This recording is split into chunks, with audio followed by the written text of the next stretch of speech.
Olá pessoal, tudo bem? Eu sou Wilson Rodrigues, aqui do Jeff Sorocaba. Estamos aqui para mais um programa Evangelho no Jeff. Muito obrigado a vocês que têm nos acompanhado, que têm prestigiado aqui os nossos programas. E vamos iniciar fazendo a nossa prece de abertura.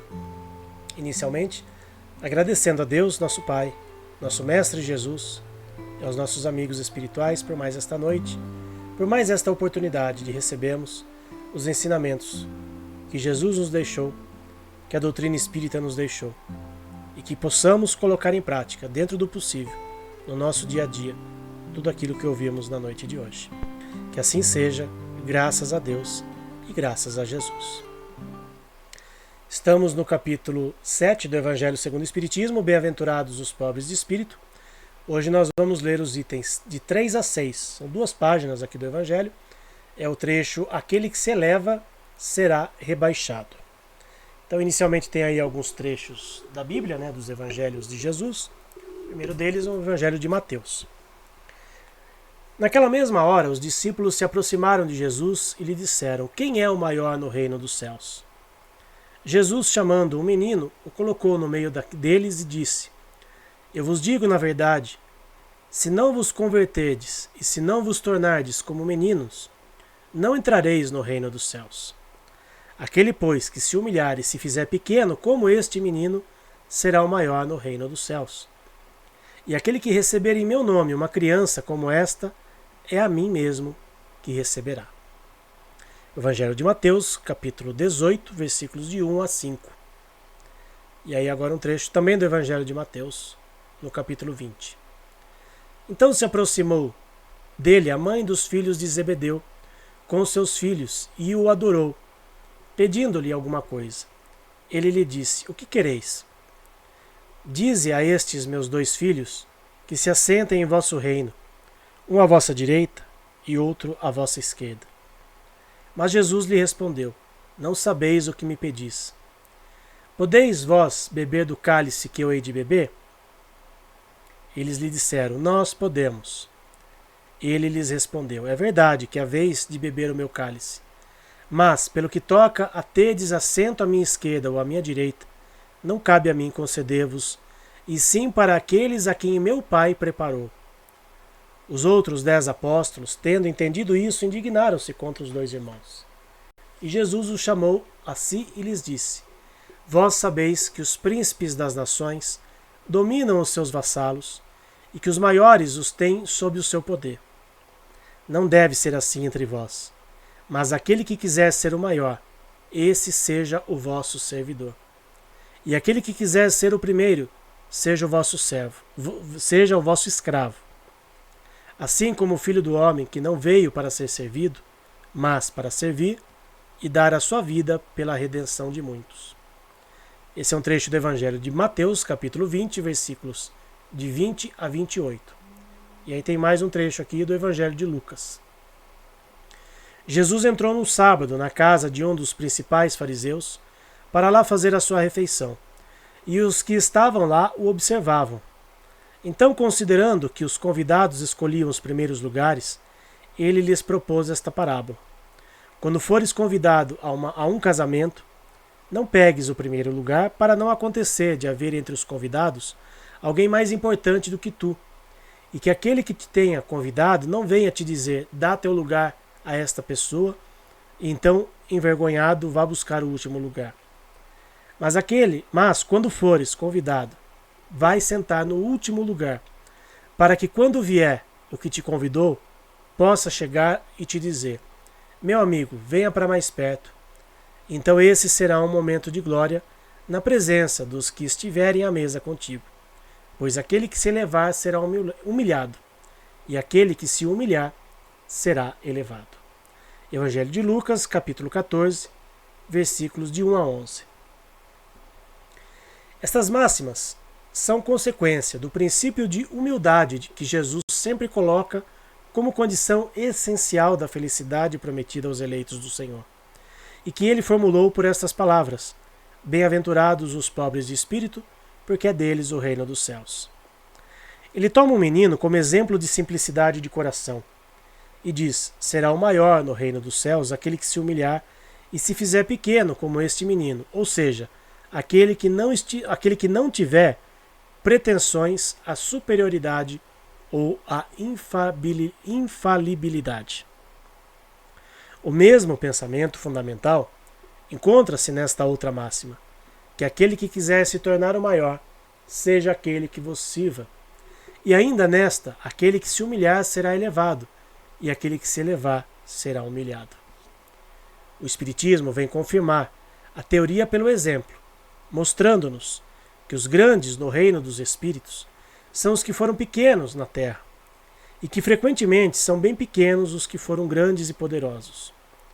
É que os primeiros levaram consigo, ao morrer, apenas aquilo que unicamente constitui a verdadeira grandeza no céu, e que não se perde, as virtudes, enquanto que os outros precisaram deixar aquilo que fazia a sua grandeza na terra, e que não se pode levar, a riqueza, os títulos, a glória, o nome. Não tendo nada além disso, chegam ao outro mundo desprovidos de tudo, como náufragos que tudo perderam, até mesmo as roupas. Apenas conservar o orgulho, que torna a sua nova posição ainda mais humilhante, pois vem acima deles e resplandecentes de glória aqueles que espezinharam na terra. O Espiritismo nos mostra uma outra aplicação deste princípio nas encarnações sucessivas, nas quais aqueles que mais se elevaram em uma existência são humilhados até o último lugar na existência seguinte, se forem dominados pelo orgulho e pela ambição. Não procureis, pois, o primeiro lugar na terra, nem vos coloqueis acima dos outros, se não quiserdes ser obrigados a descer. Procurai, ao contrário, o lugar mais humilde e modesto, pois Deus saberá vos dar um lugar mais elevado no céu, se o merecerdes. É uma passagem um tanto quanto longa, mas de muitas reflexões, né? Então vamos lá. No primeiro trecho que a gente viu aqui, do Evangelho de Mateus, que Jesus dá o exemplo, né, da criança, né, como um exemplo de humildade, né, pois a criança muitas vezes, né, ela não tem aquela maldade, aquela malícia, né, que os adultos já têm, né, quando já estão na fase adulta. Então que a gente tenha, né, esse exemplo, né, da criança, né, para sermos humildes, para sermos puros de coração, né, na medida do possível. Porque uma criança ela tem essa simplicidade de coração, ela não tem a maldade que os adultos já têm depois que se desenvolve. Claro que nós sabemos que pelo estudo da doutrina espírita, né, aquela criança que está na condição de criança, ela já tem, né, todo um histórico, né, toda uma ficha corrida, né, digamos assim, espiritualmente falando, de outras encarnações, mas quando ainda é criança, quando ainda está na fase de criança, ela ainda conserva, né, essa simplicidade de coração. Por isso, né, imagine se uma criança desde cedo já demonstrasse, né, seu verdadeiro caráter, a sua verdadeira índole. Os pais não conseguiriam, né, educá-los, não conseguiriam colocá-lo no caminho correto. Então ela precisa, né, daquela simplicidade de coração quando criança. Aí quando nós chegamos na fase adulta, né, nós encontramos lá, né, na passagem de Jesus, né, aquele que se humilhar e como que é? Aqui, ó. Que aquele que quiser se tornar o maior, que seja aquele que sirva. E aquele que se humilhar será elevado, e aquele que se elevar será humilhado. Porque muitas vezes tem muitas pessoas, né, que querem se achar a última bolacha do pacote, querem se sobrepor aos outros, e a gente sabe que muitas vezes o tombo é muito grande dessas pessoas. Porque muitas vezes elas atingem um patamar aqui na matéria elevado, e se ela não souber lidar com aquilo, se ela se deixar levar pelo orgulho, pela vaidade, o tombo vai ser maior. Então que a gente tenha isso em mente, né, para a gente tratar a todos de forma igual. Por mais que a gente esteja numa posição superior aqui na Terra, nós somos todos iguais. Só que quem chega lá muitas vezes, né, acaba ficando cego, né, pelo orgulho, pela vaidade, e acaba está se elevando e muitas vezes será humilhado depois. Humilhado pela sua própria ganância, pela sua própria vaidade. Né, eu usei no programa anterior o exemplo do André Luiz, ele é muito ilustrativo nesse sentido. Porque aqui na matéria, o André Luiz ele era o bambambam, ele era médico, se achava o maior de todos, só que ele não tinha nenhuma espiritualidade. Ele não tinha nenhum conhecimento espiritual. Não estou falando de religião, estou falando de espiritualidade. E quando chegou no mundo espiritual e se viu naquela situação, né, tão difícil, né, no umbral, ele precisou passar, né, precisou ser humilhado pela sua própria ambição, pelo seu próprio orgulho, para entender que ele não era ninguém. E aí, depois de tanto sofrer, ele se lembrou de Deus, se lembrou de pedir ajuda. E quando ele se humilhou, ele se elevou. Então o exemplo do André, eu gosto muito do exemplo do André Luiz, porque ele foi uma pessoa aqui na Terra, como muitos de nós estamos sendo aqui. Nós estamos muitas vezes tendo atitudes muito parecidas com a do André Luiz. Então para que não aconteça com a gente o que aconteceu com o André Luiz, ou seja, ir para o umbral e ficar lá aquele período todo, que nós tenhamos atitudes diferentes. Simples assim. E ao mesmo tempo tão difícil, né? Da gente deixar de lado o orgulho, a vaidade, a prepotência, tudo aquilo que nos cega. Porque o poder, a riqueza, muitas vezes cega os nossos olhos aqui na matéria. Por isso que nós já até falamos aqui em outras oportunidades, que a prova da riqueza ela é às vezes até muito mais difícil do que a prova da pobreza. Porque muitas vezes a gente não consegue lidar com essa situação de uma forma tranquila. Claro, são duas situações difíceis, né? A prova da pobreza, para quem passa por ela, é difícil lidar com isso, mas a prova da riqueza, se não souber lidar com isso, no mundo espiritual, vai sofrer bastante também. E aí, quando reencarnar, vai ter que passar por situações bem complicadas para poder aprender. Então, que a gente tente aprender aqui, enquanto estamos encarnados, e temos à nossa disposição tanto conhecimento que a doutrina espírita está nos colocando aqui.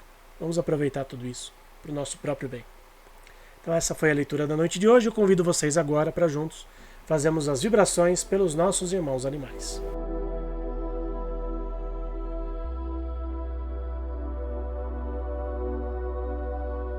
Vibremos por todos os animais que vivem na terra, nos rios, nos mares e no ar.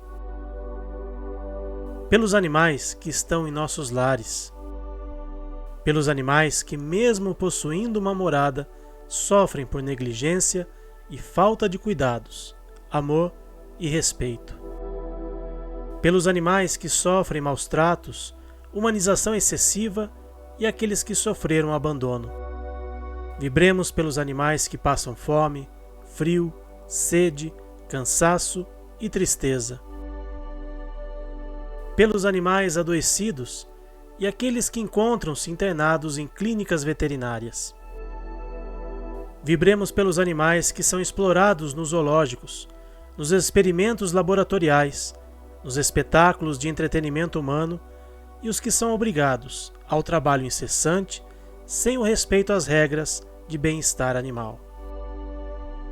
Vibremos pelos animais das fazendas pecuárias, granjas e demais locais cuja finalidade é a criação destinada ao abate ou produção de derivados e subprodutos. Vibremos pelos animais silvestres, que são levados pelo tráfico, e por aqueles que sofrem interferências negativas do homem em seu habitat natural, como os animais marinhos, afetados pela poluição, e aqueles que são vítimas de desmatamentos e queimadas. Vibremos por todos os animais que estão nascendo e por aqueles que estão retornando à pátria espiritual, idosos ou não, para que possam receber amor, carinho e proteção. Vibremos também pelas ONGs, protetores individuais e todos aqueles que procuram fazer o bem a nossos irmãos menores, enviando força e discernimento para continuarem o seu trabalho no bem. Por fim, pedimos licença para vibrar pelos animais que estão com os nomes no caderno de vibrações do Jefa, para que recebam a atenção especial das equipes espirituais, para que possam restabelecer a sua saúde através de águas que contenham os medicamentos necessários para o auxílio de seu tratamento veterinário. Que assim seja.